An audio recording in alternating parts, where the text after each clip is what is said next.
Muito boa tarde a todas e a todos. Em primeiro lugar, cumprimentar a editora por esta edição de mais este livro da Filomena Cabral. Cumprimentar a autora. É a terceira vez que tenho o prazer de apresentar uma obra sua. Dizer que, e cumprimentar os presentes, naturalmente. Eu vou ser breve. Eu gostaria de começar por dizer que a doutora Filomena Cabral me tem honrado com o seu convite para apresentar os livros dela, apesar de ser uma pessoa muito pouco indicada para o efeito, porque não sou um literato, sou um historiador, um modesto historiador, que sabe alguma coisa da nossa história contemporânea e ensina e investiga, mas não sou um literato. Não gosto muito de ler ficção, aquilo que tenho tempo para ler, mas sinto muito inibido de apresentar ou mesmo de apreciar do ponto de vista da literatura e da técnica literária um livro, um livro como este, porque se trata de uma autora de créditos confirmados, com uma obra muito vasta e rica, importante, e que não cabe a mim, seguramente não me cabe a mim, de ser grandes considerações sobre, a não ser dar uma impressão. Eu vou-vos falar da impressão, das impressões que tenho deste livro, porque não tenho habilitações para o recensear literariamente. Mas as impressões como leitor posso compartilhar convosco, e é sobretudo isso que tentarei fazer.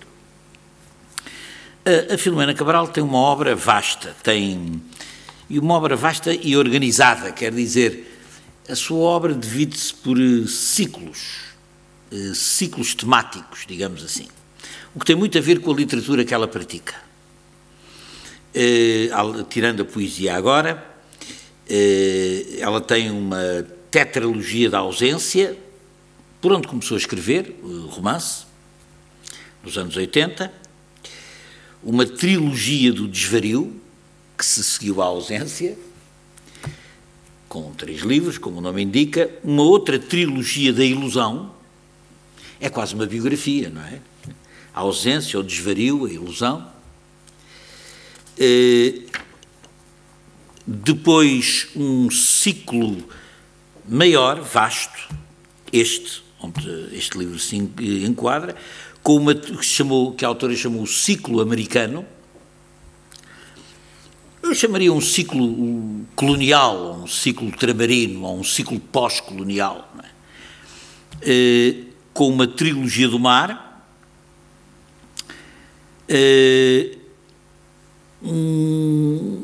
são 3 livros, depois com outros, a Oklahoma Blue, que eu também apresentei, Ornato Cantabile, e agora este livro encerra este ciclo americano, que é um ciclo sobre as representações do Império, sobre as representações da diáspora, uma vasta reflexão sobre o papel de Portugal no mundo, se quiserem, e da influência reflexiva que isso teve no Portugal que somos, que é este livro, Comédia dos Vivos e dos Mortos, que tem como subtítulo Corvos e Jacarandás. O que uma pessoa só percebe o seu significado quando lê o romance, porque os corvos e os jacarandás, mas sobretudo os corvos, brancos, já agora, são personagens importantes da construção. Há também uma trilogia da perda, talvez da desilusão, e há um díptico da inquietude. Os Pavões de Gori, que eu também apresentei, e este díptico da inquietude tem 2 obras que ainda estão em elaboração. Anoitece em Bagdade, que está em elaboração, creio que é um romance, e uma peça de teatro chamada As Suicidas, o que, se nós fôssemos a ver isto cronologicamente, a autora evolui da ausência para o desvario, do desvario para a ilusão, da ilusão para talvez uma certa nostalgia do império, a trilogia da perda e o díptico da inquietude. É muito bom, aliás, que a parte final respeita a inquietude, porque a inquietude é própria dos seres vivos e inteligentes e, portanto, a inquietude é uma atitude perante a vida e perante a existência. E ainda bem que essa é a fase em que a autora se encontra, de acordo com os livros que nos promete.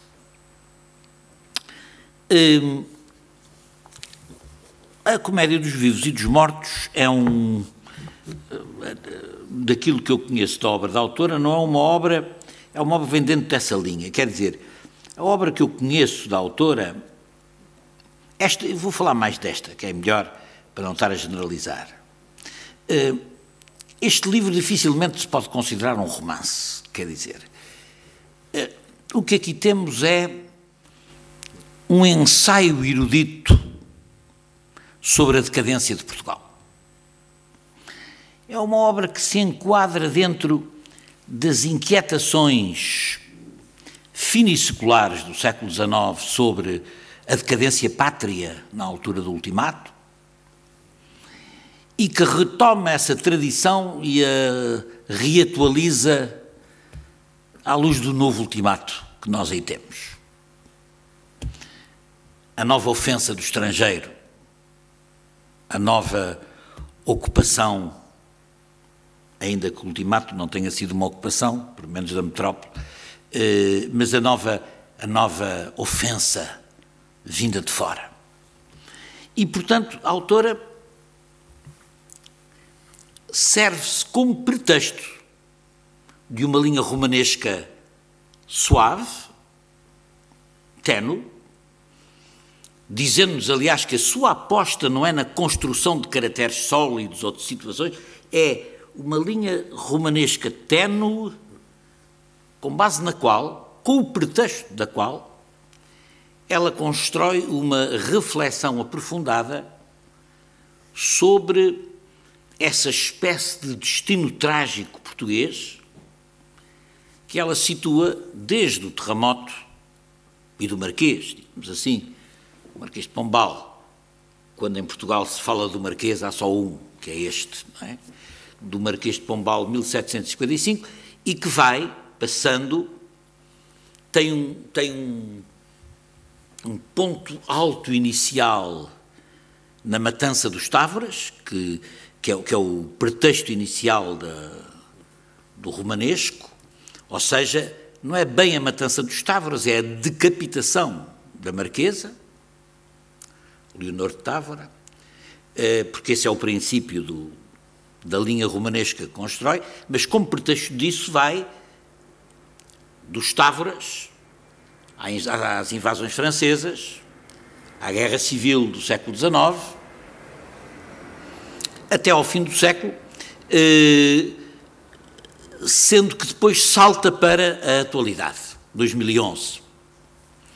E salta para a atualidade estabelecendo um paralelo explícito entre as situações agónicas do século XIX, essa espécie de destino trágico que se reatualiza na situação presente, ainda que esses participantes nunca sejam explicitamente convocados como tal, mas que são a troika, a situação financeira do país, a austeridade, as novas exigências, ainda que tudo isso seja alegórico, não é? Mas está muito presente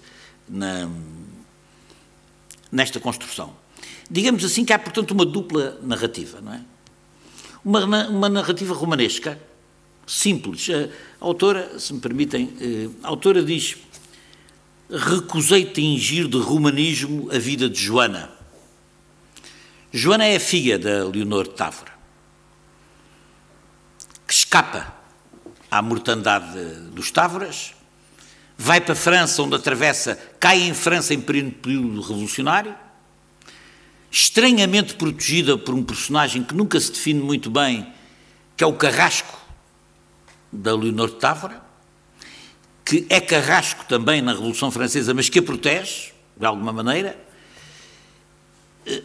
A Joana tem uma passagem por Portugal e pela França e regressa depois a Portugal. A sua vida depois fica sem rasto, não deixa grande rasto. A filha, sim, Joseph, que vai para o Brasil e que depois de viver a aventura revolucionária no Brasil,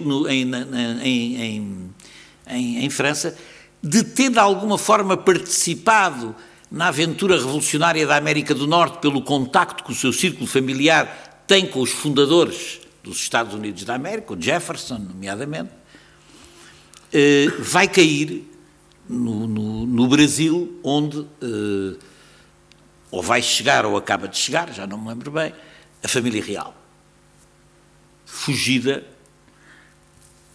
às tropas do Marechal Junot, ou numa manobra de recuo estratégico para salvar a soberania portuguesa,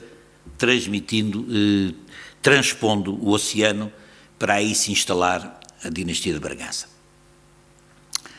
E assegurando assim dessa forma a sua continuidade.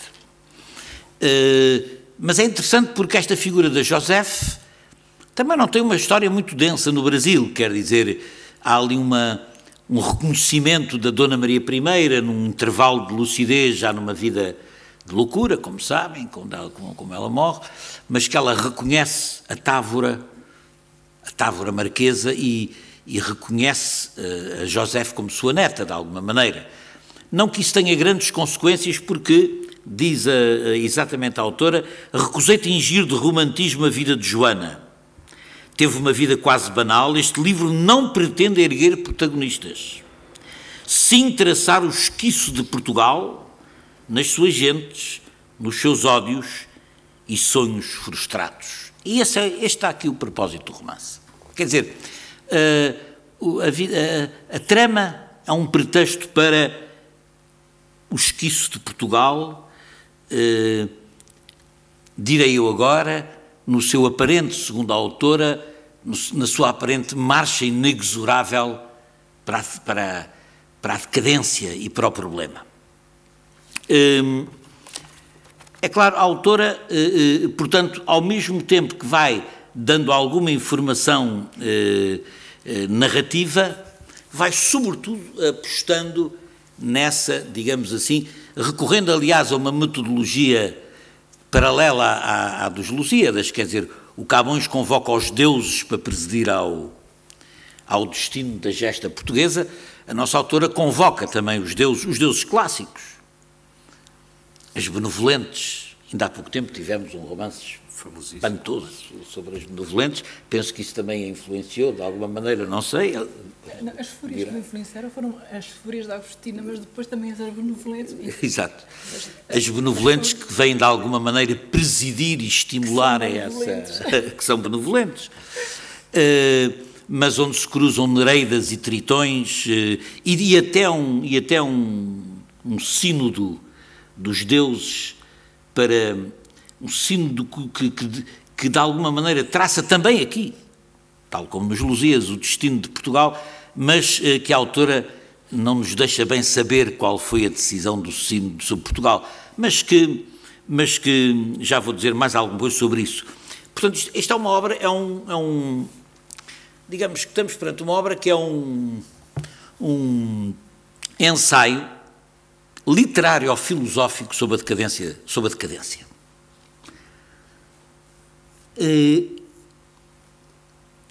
Diz a autora, e cito, a consciência do devir incerto tornaria os portugueses abúlicos, de certo modo iam caindo no abismo, empurrados pelas fúrias, as tais fúrias, gritavam-lhes nas consciências a decadência, e então deixavam-se ficar numa espécie de beatitude que anteciparia, ai de nós, o estado de raiva.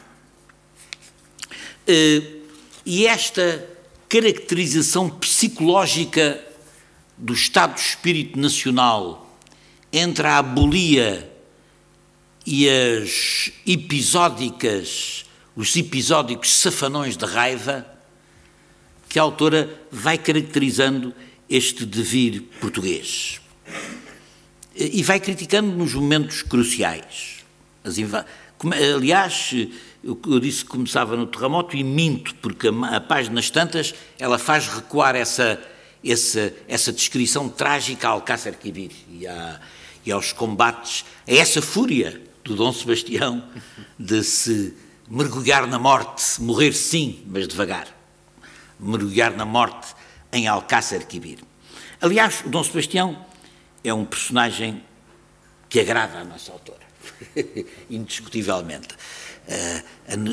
Este Dom Sebastião que se mata por uma ideia heroica, este Dom Sebastião que contra o conselho dos pares se precipita na batalha de Alcácer Quibir como procurando suicidariamente o seu destino, este Dom Sebastião que marca uma espécie de personalidade coletiva que a autora vê nos portugueses, marca muito digamos assim, este andaime principal da obra, que é o andaime, que é a especulação sobre a crise portuguesa.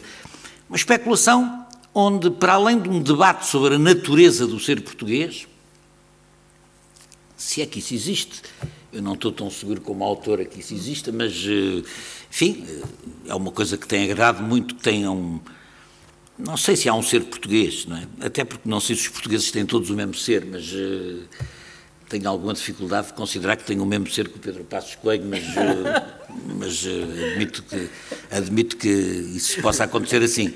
Mas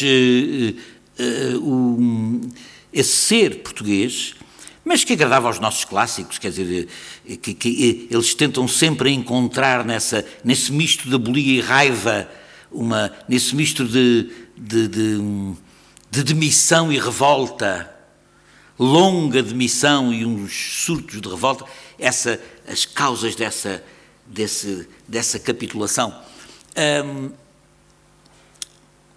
Uma capitulação preparada, quer dizer, a autora introduz aqui a figura dos corvos brancos que grasnam palavras de desmobilização, de fatalismo aos portugueses já amarfanhados pela sua situação. E, portanto, digamos assim que com o pretexto desta construção romanesca, que devo dizer nem há uma trama que tenha uma conclusão, curiosamente é uma técnica literária interessante, os personagens principais da trama, nós nem sequer sabemos muito bem o que é que lhes acontece. A Joana terá morrido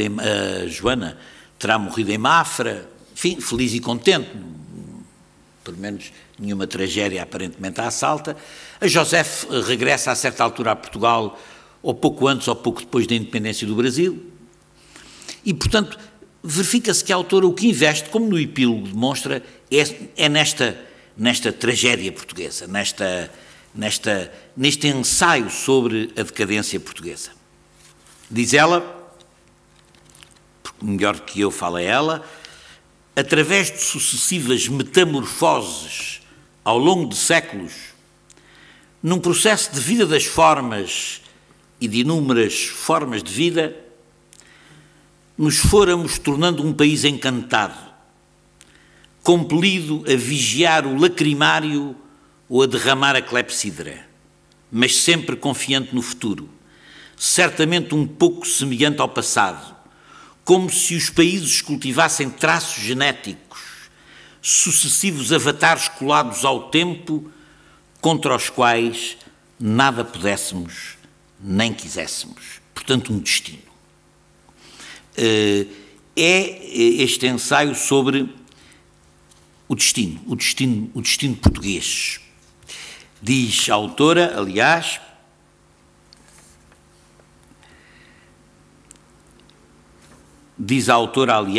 as representações do passado persistem no presente. Expectativas do futuro vão atravessando a atualidade no encalço do destino. O otimismo social anda arredado do cotidiano. É esta a caracterização que ela faz da atualidade.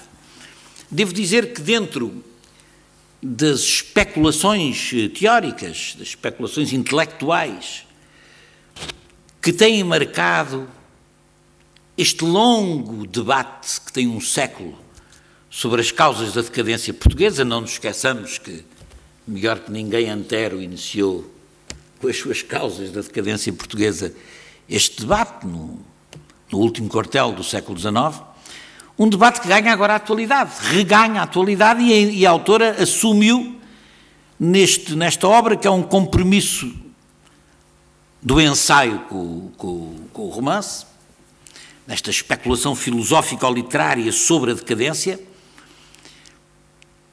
A autora, ainda que considere haver uma espécie de destino trágico português, encontramos no seu texto uma marca de otimismo, quer dizer, o que a distingue dos vencidos da vida do fim do século XIX.